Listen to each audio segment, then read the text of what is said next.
تفسير سورة الشعراء أمبنا ولني آية كمي بي كونونتو أني ورو. أعوذ بالله من الشيطان الرجيم. وإنه لفي زبر الأولين. أولم يكن لهم آية أن يعلمه علماء بني إسرائيل ولو نزلناه على بعض الأعجمين فقرأه عليهم ما كانوا به مؤمنين.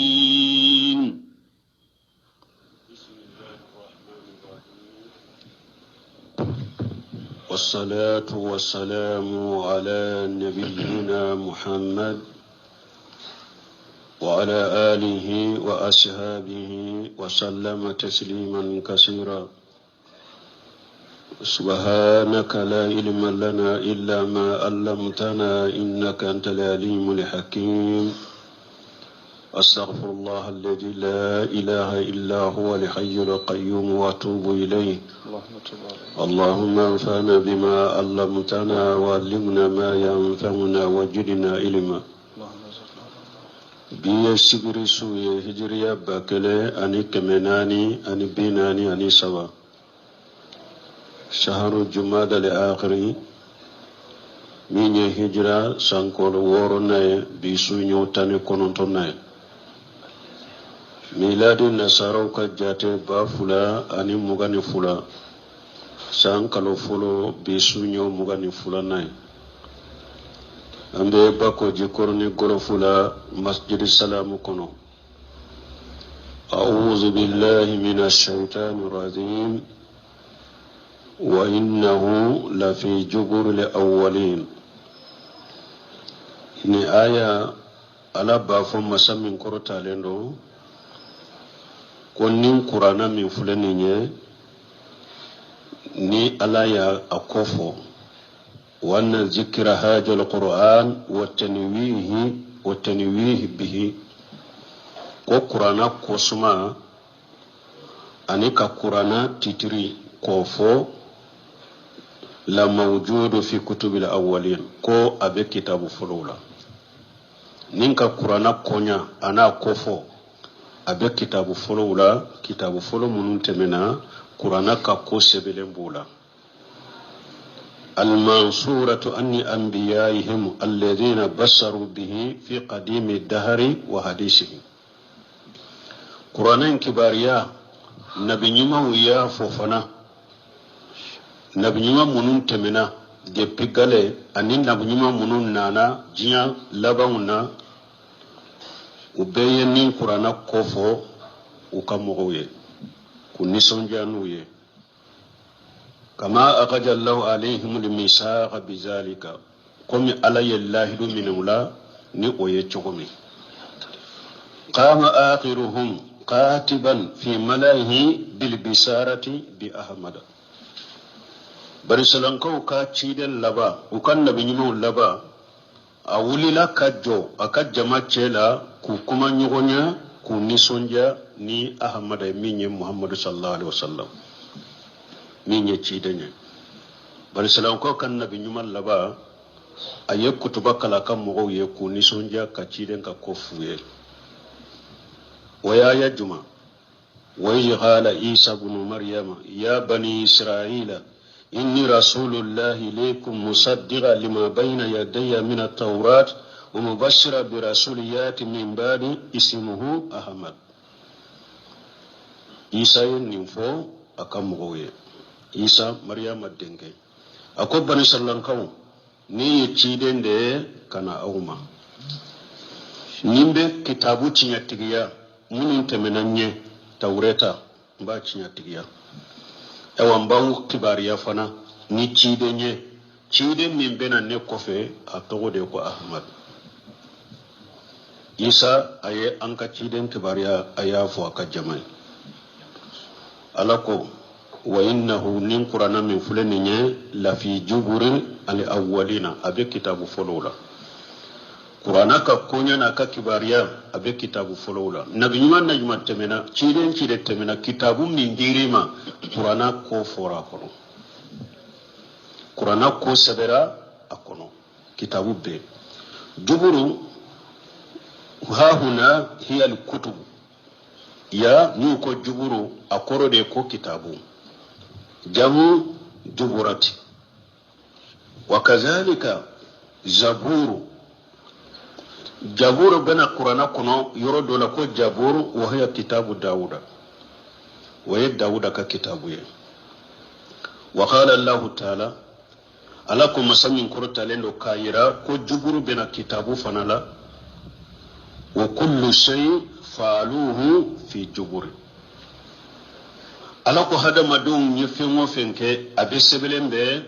ewa gafewu kono ay maktubu alayhim fi suhufil malaikati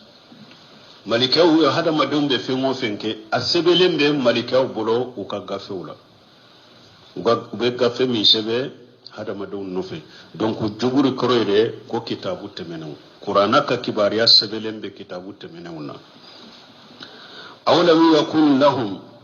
ayatan awlam yakun lahum ayata alaku yala tamansi make maka kafiru yewa ukado ko qur'ana ye cinya de anya lamahu ulama bani israila ni bani salanka ka doni ke bawo ye qur'ana do bani salanka ka doni ke bawo ya do ko qur'ana ye cinya de qur'ana kibariya do luka kitabu kono yala ni manka makan ka wasa kan maka kafiru ka tamansi minani ninye ko qur'ana ye cinya de galonta lawa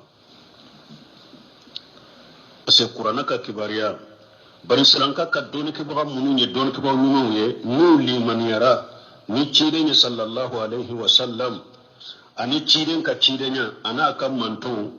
unu ube do ko qur'ana bu ka kitabu foro kono uyodo komi abdullah ibn salami wa salman farashi amman adrakahu minhu wa man sakalahum ciden nana ka munun soro yahudawla komi abdullah ibn salam nuna nyogona salman farasi nuna nyogona anu munu be komi nunu na nyogona unu serele mbala ka fo qur'ana tinyade unu ba do ko qur'ana tinyade ko abe ulu ka kitabu kono to ala ko ni man ka ketta man se maka kafiru yo fana ka do ko qur'ana tinyade wa har bani salam ko ka doni ke ba nyimo munu limanani alay kallimanani cidenya kallimanani ciden ka cidenya ulu yere ya do ko qur'ana tinyade ko aka kusebelembe kitabu folo kono o tunkanka ketta man se maka kafiru ma ko kayirula ko qur'ana tinyade do galofte walau najalina alako ni aletu ni qur'ana jigi ala babil ajamiin mugode kam minta arabu kanfo ni ye kam maka kafiru quraishi maka kafiru ka bambantiya anu ka kanna geleya ko iranna alako summa qala ta'ala mukhbira an shiddati kufri quraish wa inadihim li haja alquran ala binan kibariya quraish kan mugo ka kafiriya gele anu ka kanna geleya ni qur'anai ala binu fana banganye annahu law najala ala rajul min al-ajam ni qur'ana tun jigina mugodeka minte arabu kamme mimman la yadri min al-arabiyyati kalimatan minte arabu kalima kele minta do arabu kanna ni qur'ana tun jigina odeka al-ajami iyado na fora dramba jata min do ko fora fiu arabu bolo ni ko al-ajam akoro de do minte arabu kanfo hari na ya suri kafari jelene do me ka kante arabu kanye itese ka kuma arabu kanna ika kante uba fode mali ajam har na ya soye mu ko kalte wore min ni ko ali ajam duramba jate min ko farafi ali ajam korode ninte arabu kanfo e keram go nasunna soy bede togo ko ali ajam ninte sika kuma ne arabu kanye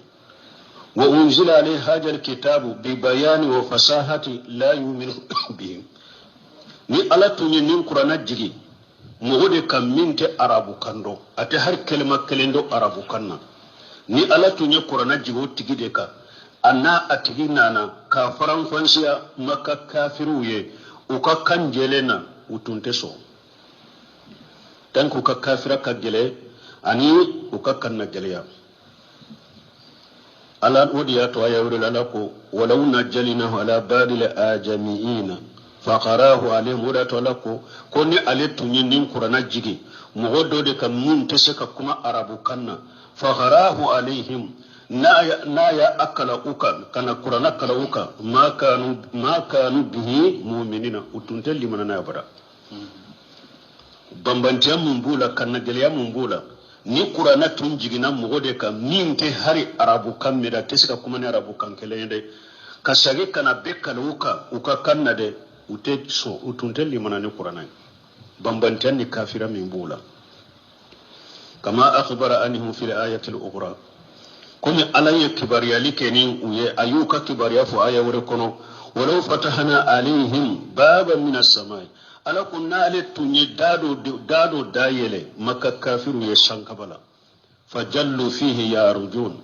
no donna wada kono kayele kata sanfe kata alaka kabako ye kajigi la ghalu uka bambantiya koso tumba fode inna ma sukirati abusaruna aw nyasiri lade amma foye antara de ni anyau sirilinde tundo amma foye bal nahnu qawmun mashhuruna gafo ay anya sirilin tunte yerede anda barilade o yawnda balide findo kanya koro chogo dola dro kasrote ko kabambanti akoso hari ni ala tunye dado yele wiye sanka bala nu dona naye kata sanfe kata kobe ye kana utunte so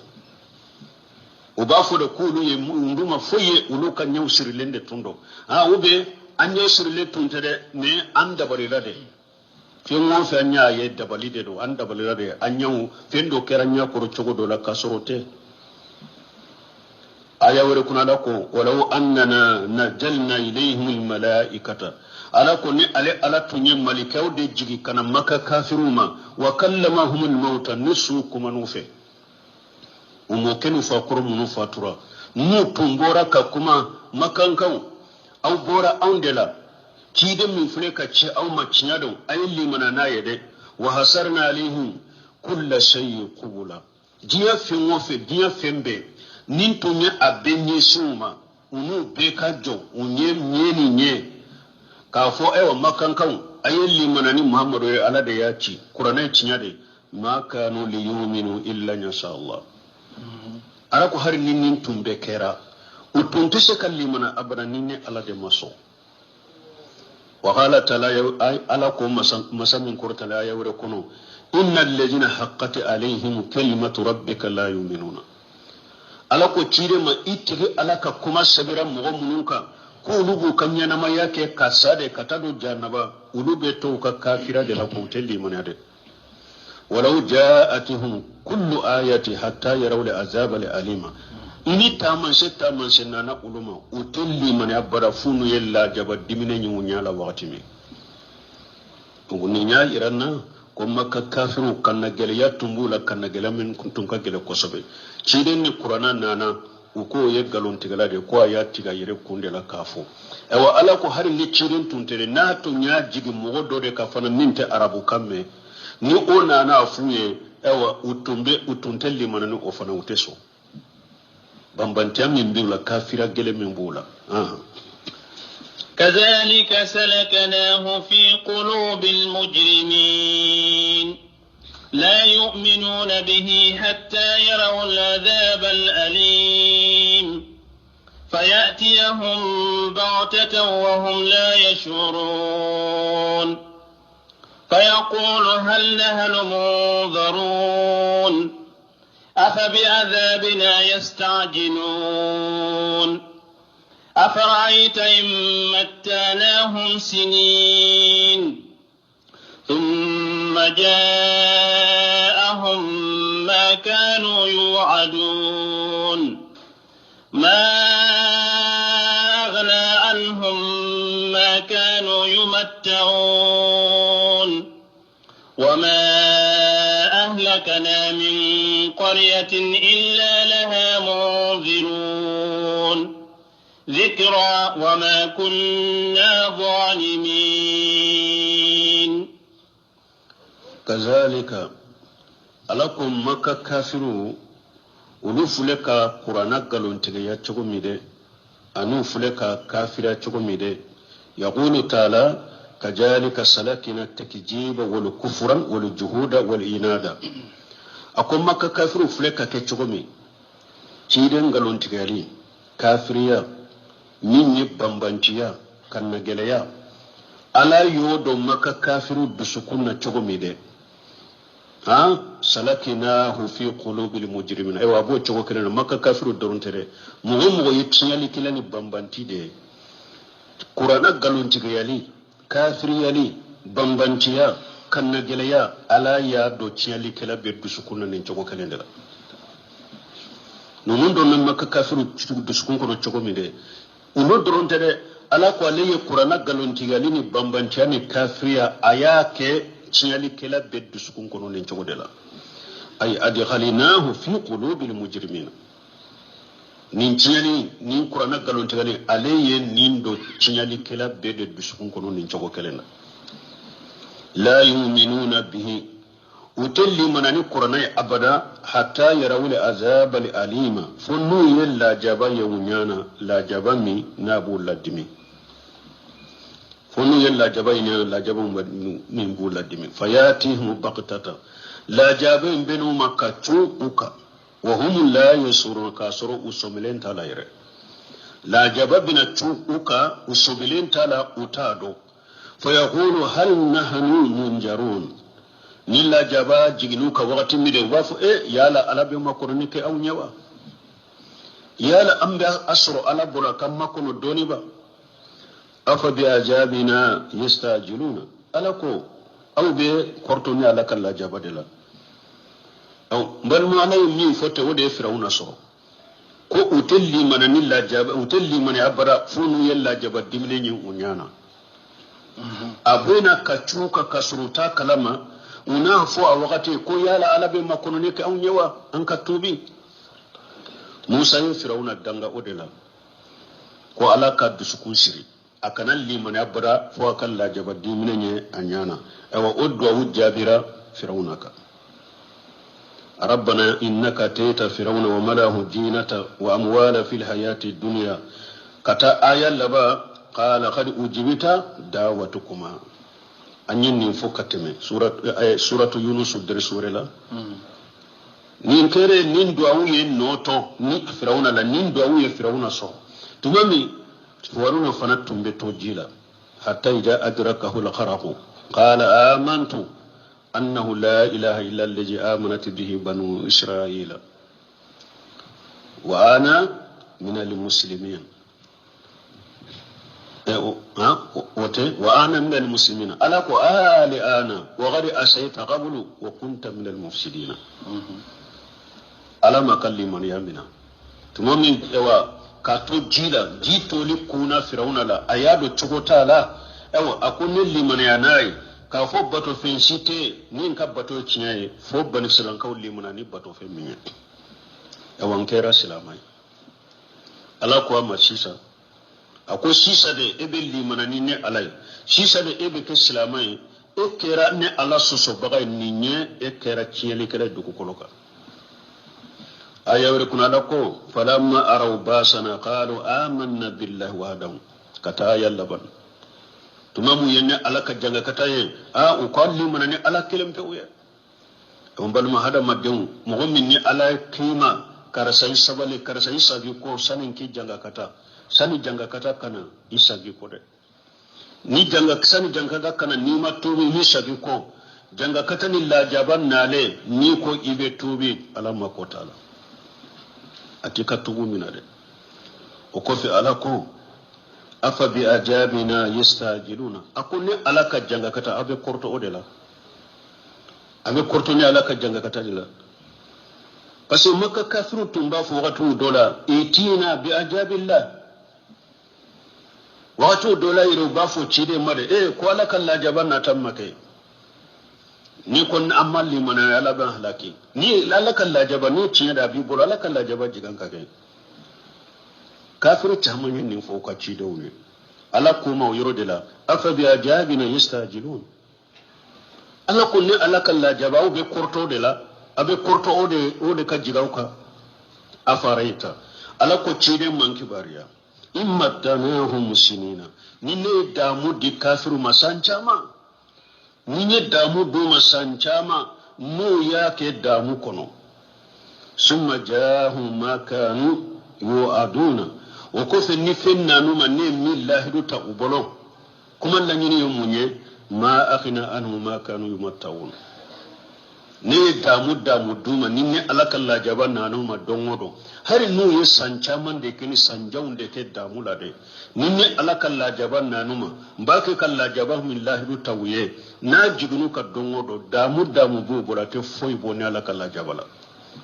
ate foy nyauma ube damu la ute foy nyauma la jaban koro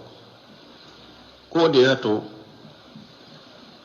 minye aya wuri wulunana alako aya dokono ako ka annahum yawma yarawna halam yalbasu illa ashiyata awduha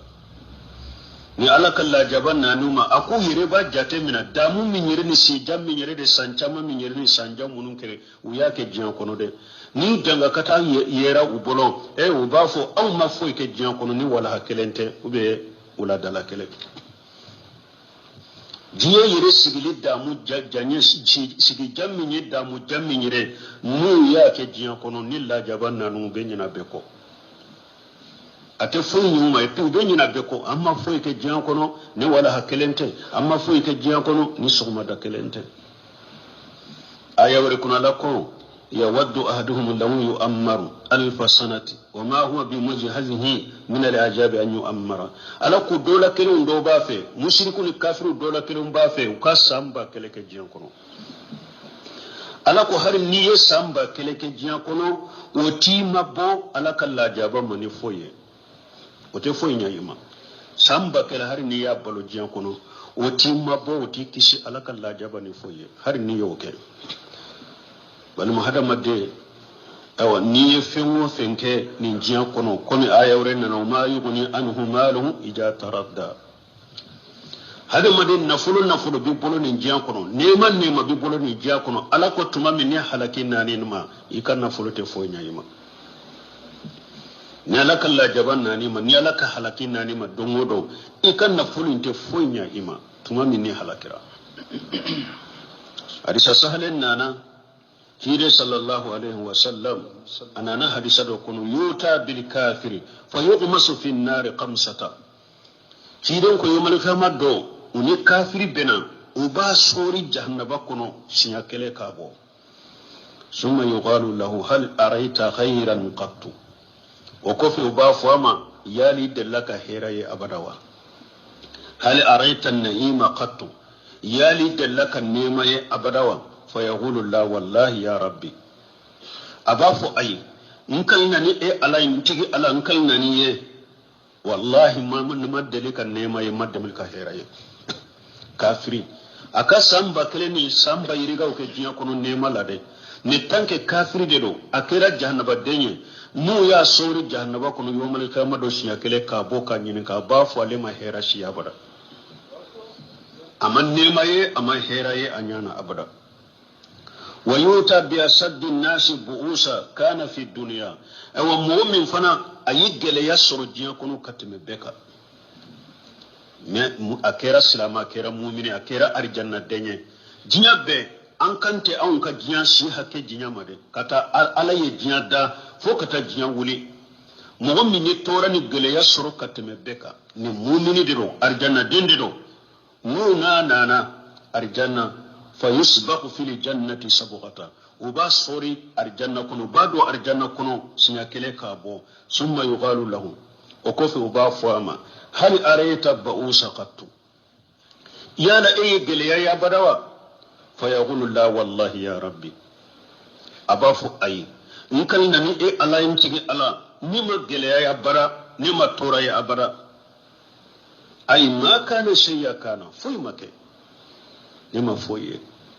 bal mo hada made an kanka min bila fembe nya wakati bembode fuye ala kele bantani mu'miniya mo woni ala kele bantani mu'miniya ni yosoro bali maw inya na mo yaro kay saroka hari ka geleya ni fantanya soro ka tima jiya mogo be ka fe maciya fo maciya ila ni donna arjanna kono siya kele ki boynya na be ko jiya ka bana do jiya ka larabi sundo jiya ka fantanya do jiya ne ala yito kelen de lawa tanke ye mu'mini yo geleya koni ede soro jiya kono katime jiya hadama dembe ka e kera mu'mini e kera arjanna denye arjanna sori kele ki boynya na bela ini nana bela men balima nema soro katime beka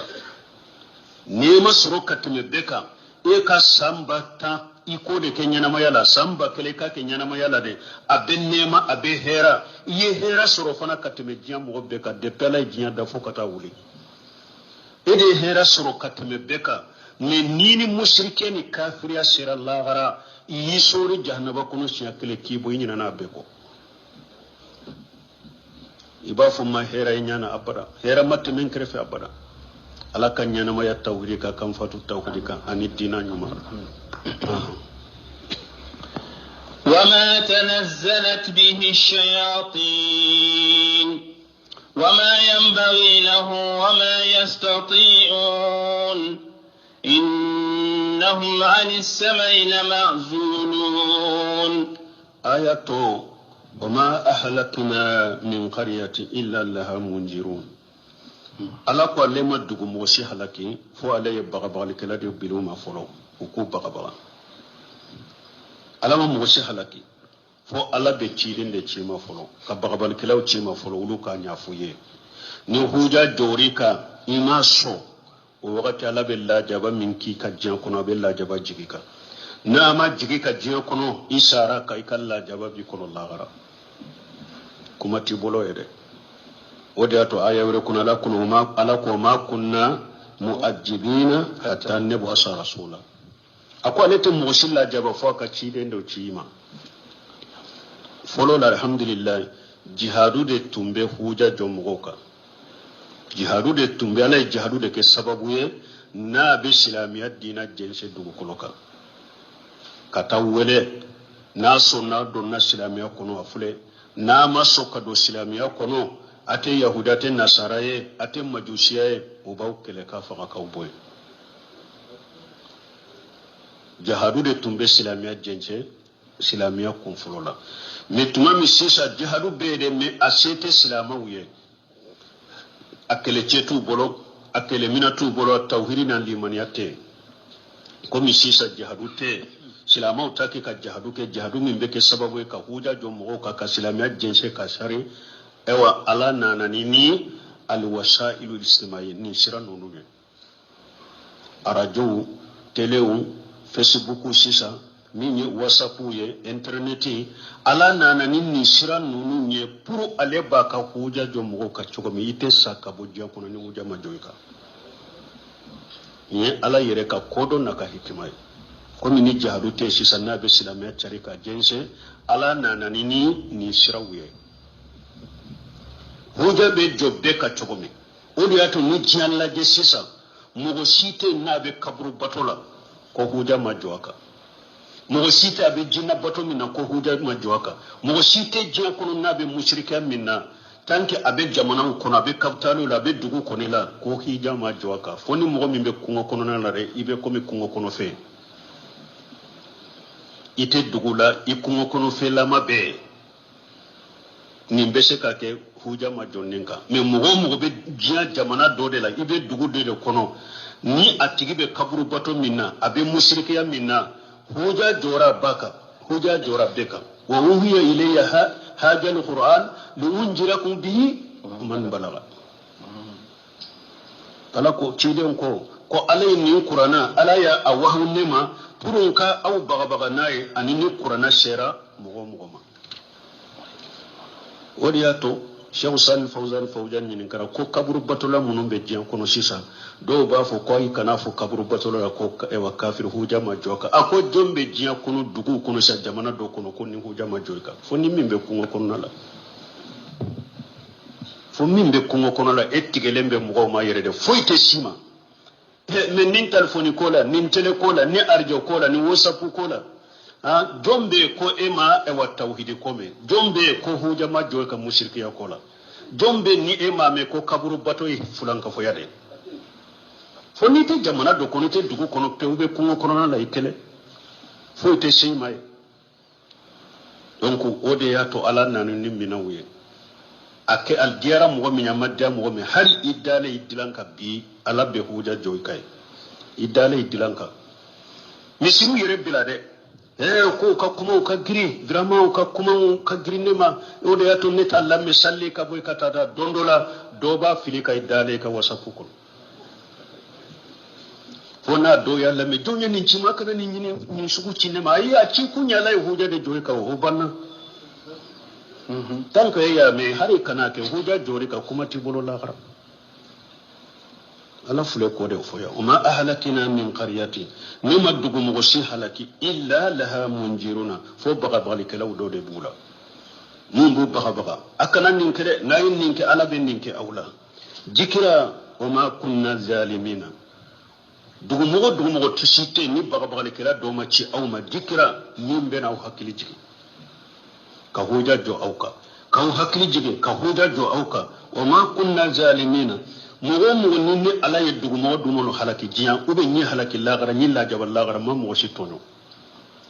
kuma kunna zalimina make tonya ni kala ma mo shitono de bal mo hadama de ni jiyan na mo ya kono ciya munun be fo be sima hima ke ni tora min ni soro de pijiyan kono mo ma shiyema ala ma shima ala mi tonya yere de yero kun tono mugo min dumere ka kanna geleya ka hojaw jore ka cinya foriya yi banna ka yelema isara ka milla jaban min yisro kiyama ala mi tono de yire de yiro kun tono ala ko lete mo tono kuma kunna zalimina am make ni ala make nimbe mo tono te mo tono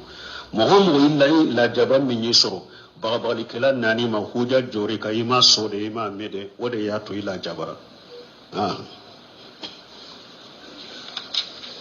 وما تنزلت به سياتين وكفلا نانان كبار يوم سمين كورتا لنو اكا كتاب با من فلني ني كو غالون تسكنا ني غالون تنا كوفه لا ياتي الباطل من بين يديه ولا من خلفه مغو تسكا فيمبو قرانا لا مغو تسكا فوي فرا قرانا ala yoke mu jije qur'ana tawreta anyagambira parce que ala tawreta tangalito tawreta tigu yere de boro ka doni ke bawo de bolo anyagambira ala injila tangalito injila tigu de bolo ka doni ke bawo anyagambira me alama qur'ana tangalito hadama de bolo qur'ana tangali alama to dan fe bolo de inna nahnu nazzalna dhikra wa inna lahu lahafizun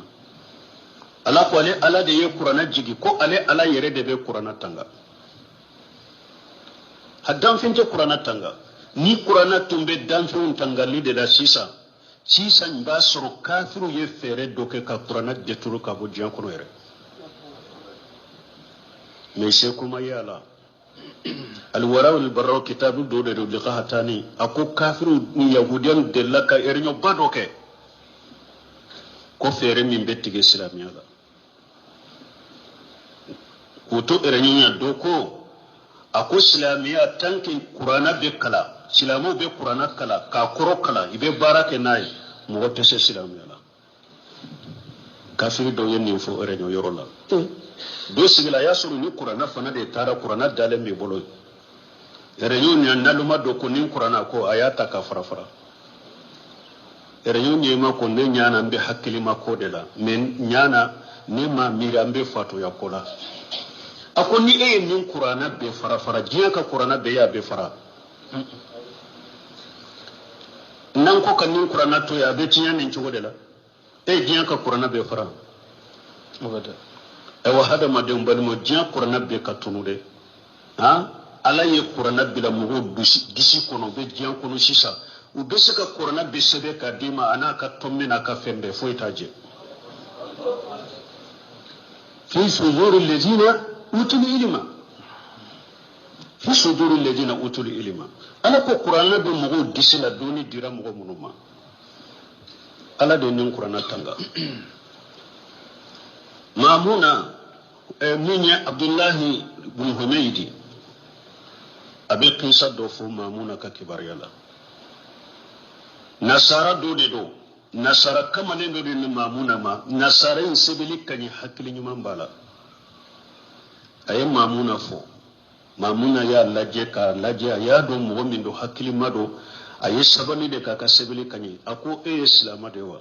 ako nete islam ne nasara de ako te islamia nka islamia ka bara do duma ko ne makote islamia la amasoka do islamia la atane kanu damado asagira kana mamuna makasheri kuma fulafo ka do islamia ko mamuna ko ede maboy ne fe ya ni ko e makote islamia te do islamia ko hoke ako mun kera ni sababu ako ne bore ya ni yiri sabili kala de ngateli sabili la fana ni tawrita sabe ka ke gafe saba ni suka saba ni injila sabe ka ke ni suka saba gafe saba tawrita ka gafe saba mba nyagambi de na fendo bo yoro dola na fendo fara yoro doka injila gafe saba nya be nyagambi ne fendo bo yoro dola na fendo fara yoro doka qur'ana ni doni fana dila qur'ana la doni nyo dila qur'ana la ka fana nyagambi ni tawreta gafe saba imbe tara tawreta tiguma uya be sambolo ni injila gafe saba intara injila tiguma ko injila de fule ni nya sabe uya mina uya be uya saka wurdi ni qur'ana tara qur'ana tiguma ko ni nya qur'ana do de nya sabe be fero ko an ka qur'ana laje uya laje Allah jeli mu ya ke winka qur'ana ke kimbugo kun kata ka boye wa konya ado tawreta tangalenta nyagambira injila tangaleta nyagambira me nyaado qur'ana tangalendo nyagamita kuno silamiya de cinya wodi atondo na silamiya la inna nahnu najalina dhikra wa inna lahu lahafizun tuma min kera chemi nyana anana makka ka kuma fo yahya bin kasiri tumbe ayeni aya kalaka ko oho akwala de nin qur'ana tanga ako tawreta tangali tora tawreta tigude bola nyagambira injila tangali tora injila dol ko bola nyagambira ne alama qur'ana tangali to damfe bolo ala yere de qur'ana jigi ala de qur'ana tanga ka kolosi fente faraka fente bola ate nyagambi o foni jian laban sera de sa mugo mako bora silamiya la qur'ana ala babo mugo dusukun kuna be yele katali alama qur'ana bora ala de fa be sage katala de ali kaba bina gurja me o bina fo jian laba wakati ni chide ni rewo fo be ke wakati de hadi atefo ala kun Allah o te fo ji dugu koloka finye min bina jian laba kamumi be ni mina mumini de bebe sa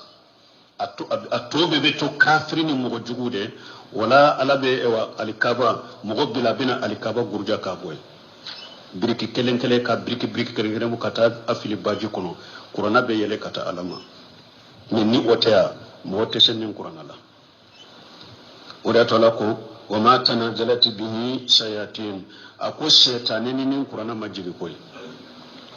shaytanin ni qur'ana majigi parce que makka kafiru tumba fo ko jinna shaytanin de be ciden bolo ko de be qur'ana kalaka ko fana bena kalanka ya ala ko te shaytanin majigi ni qur'ana de e wa ala nana ko sabayira mun ko saba o bayira shaytanin qur'ana la ko saba ko folo o ma yanbaghi lahum amanka shaytanin manka ni qur'ana jigiliye parce que fengo fembe qur'ana kono fenyuma cinya de ba kono kiri nyuma de ba kono shaytanin fana ye mo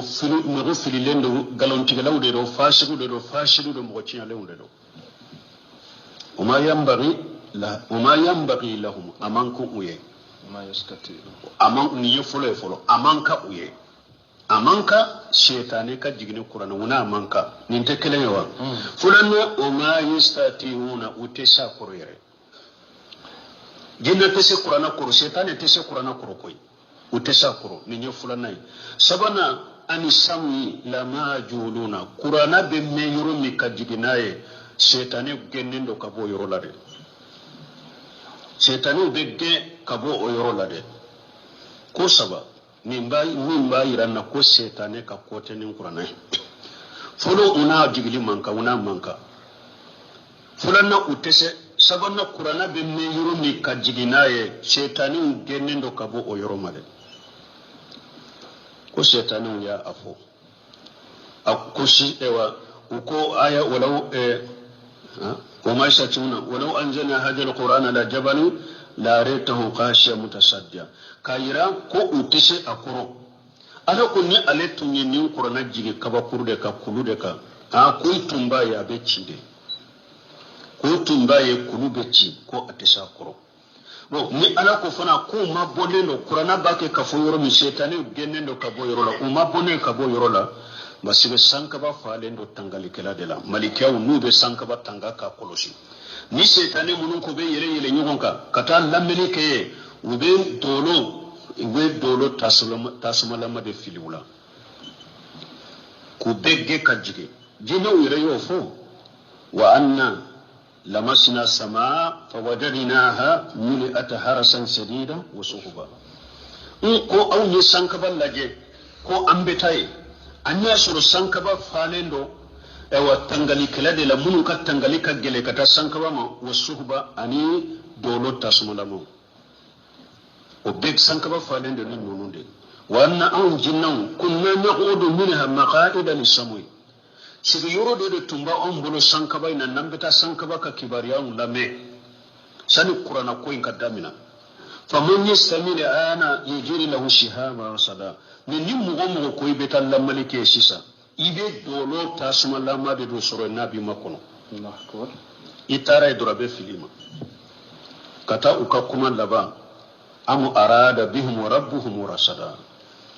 ukon nin kelesa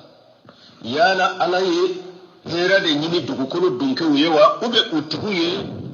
yala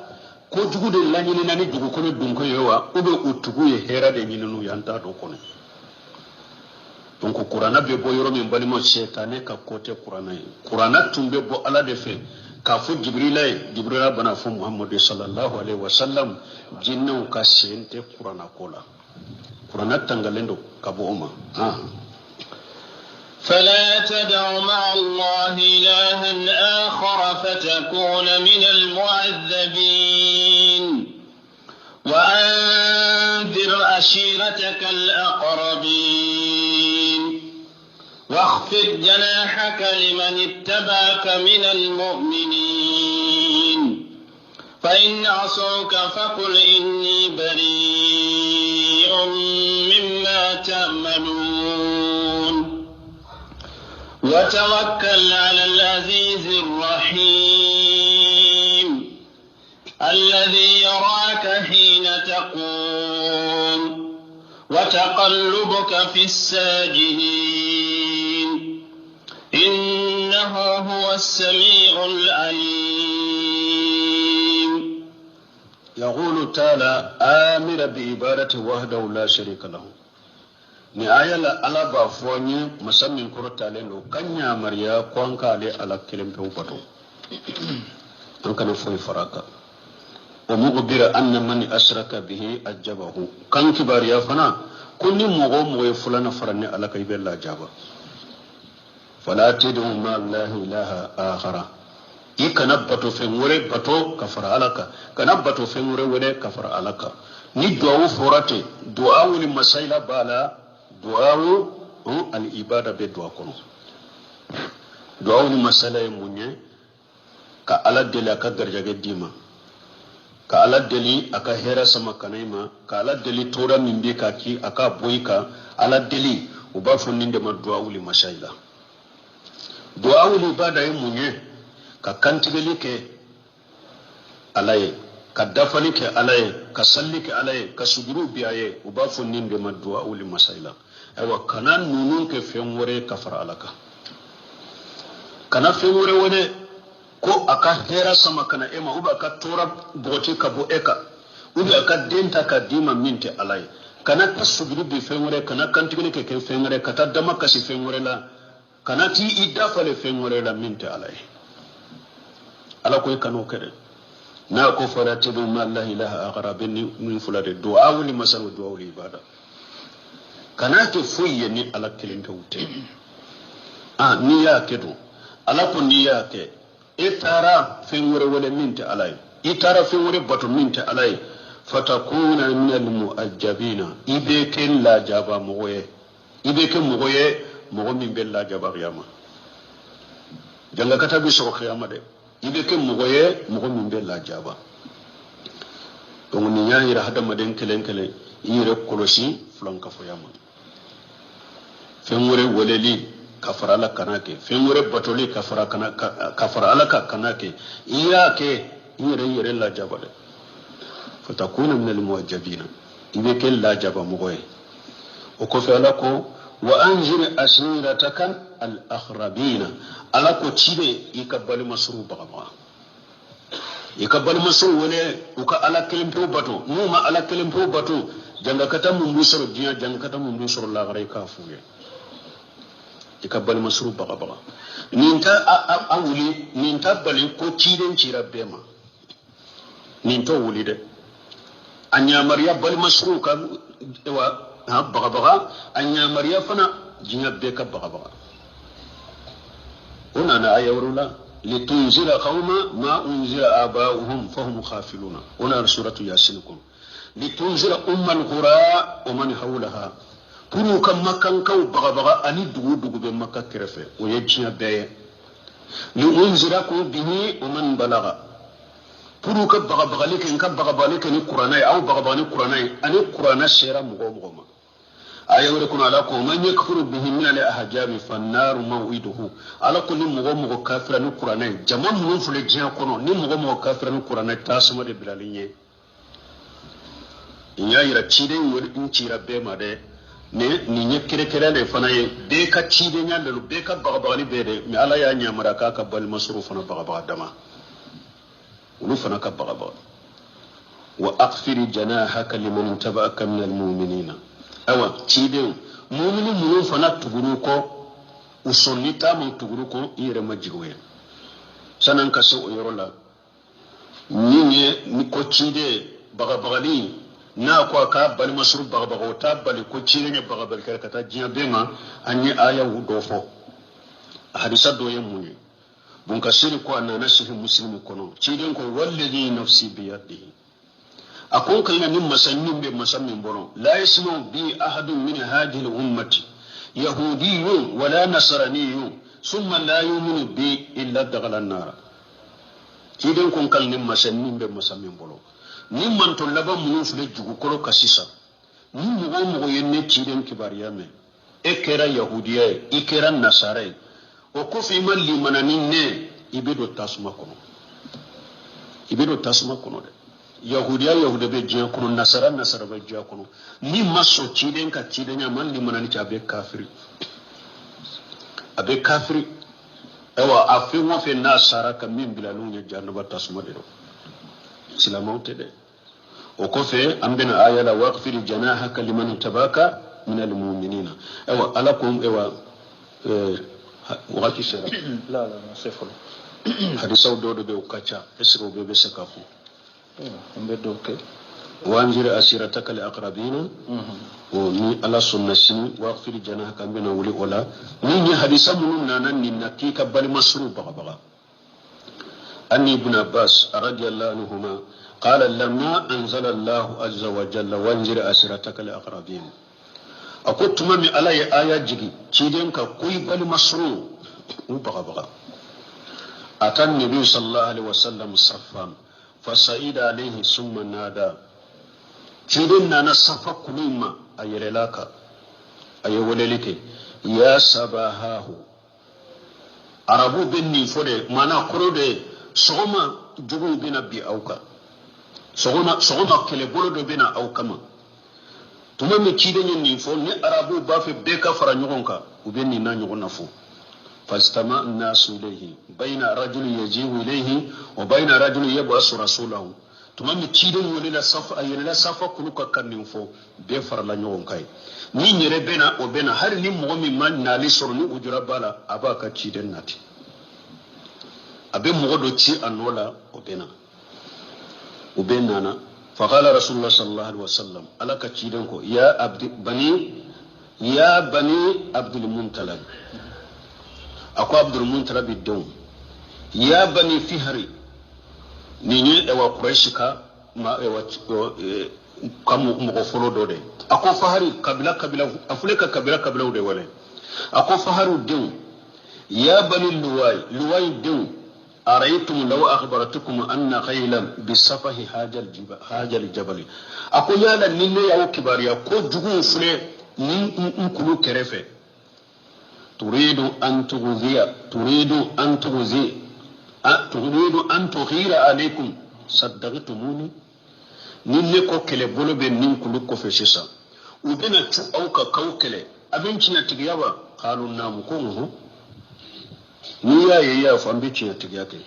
قال تشيرن كو فإني نذير لكم بين يدي عذاب شديد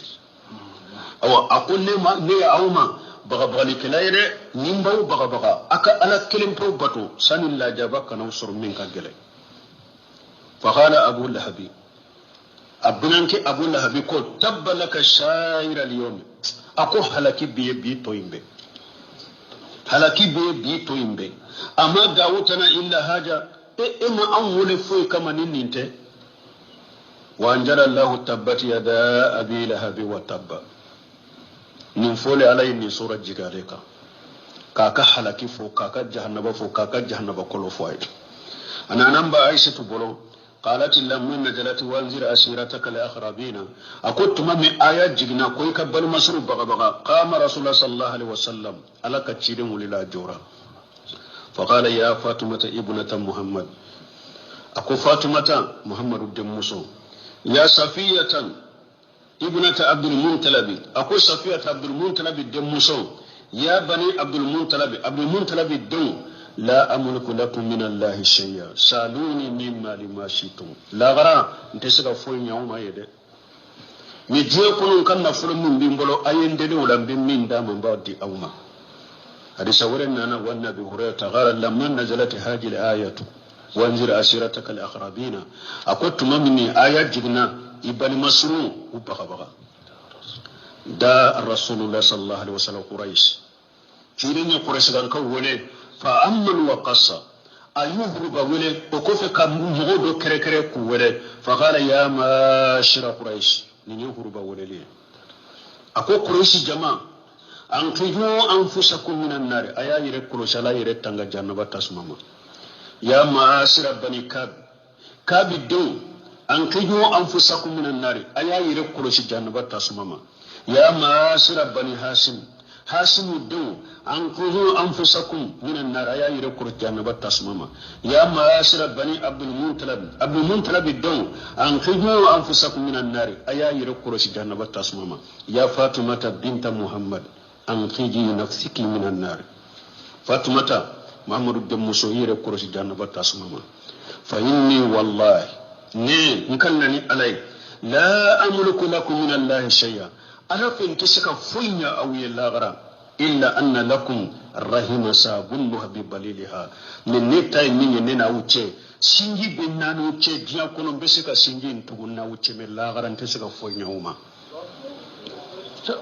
بالموديا تنكو يسرا وقتي سيرا نفباتن بين نوننا ناني وقتي فيهم حديثا مبا من بي مونيرا بالمو يغو حلقي من بي جمنا كونو يا أبي حكيلي دامد يغو حلقي من بي ko seru fulana ma ba fulana tire umbe sa kaduma do be do kaduma na furu be che kaduma ba umbe marawye sene furu be sene uye ube tan yingiri koro kata munuma koro kata sujude ko koro tego be da konkolora tego be da disila ko aye ka junubu ya fa ku ube abe ka garanti talagara ko abe ka garanti talagara ala kuta sugu min kade jiya kono ibake salli baliya sugu min kade jiya kono ibake ko tanke eyen na fulu min dinni ma eye tere min dama eye du min dama ebe malo suri min kaye ko ayi ka garanti talagara ko lagara ale de ba au kishi ube addo ni abora ka salli mu min ka doro ko karasa u kasu aya hakri siga adonar janna kono kaba ko karasa salliraka cide sallira Abdullah ibn Ubay ka be jahannaba kono cide a sallira mugoka abe jahannaba kono mogona sura aw boloya ko ni samira mo min ka doro ko do na arjanna kono ube ka jikir sugu do be nu yo ke koke be bo min kala ma shetani be do ila ko be na nyefew abana abi arjanna kono arjanna yode la hawla wala quwwata illa billah na ya suru da bara de be arjanna di mo mate aw be arjanna suru yawdan nasara bulu lan tadkhulu al jannata illa man kana hudan nasara yahudiyan ko mo wote arjanna kono ni make yahude nasara ko mo wote arjanna kono ni make nasarai ala kun ni ngalonde naw yeriyati ga kunna kafo arjanna ala inna saliyata allahi khali ala ka arjanna so ka galede da barate mo do arjanna kono tilin ko kedde te mo do arjanna kono koy nonu ni mana ko de jamana kono tiiden yere de fulen ni nye kaka kabila gorobali wole ko kelen wole mo kelen be minke min bi kisi jannaba tasuma akede la garanti siga foy nyayi may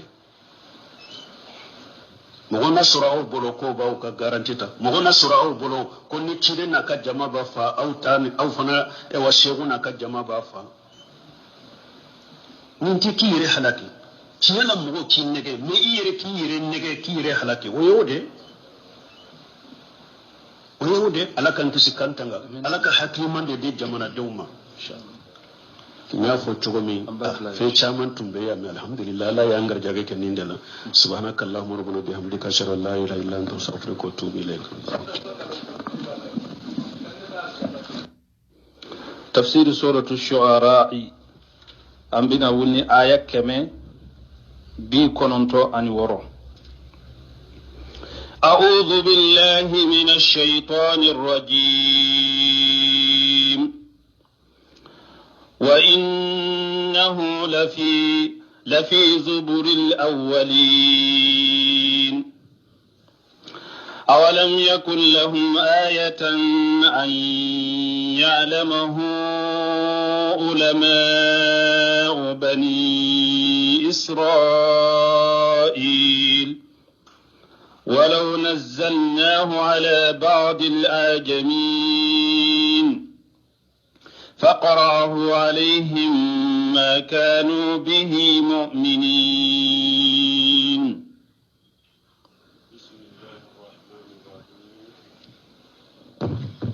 والصلاة والسلام على نبينا محمد وعلى آله وأصحابه وسلم تسليما كثيرا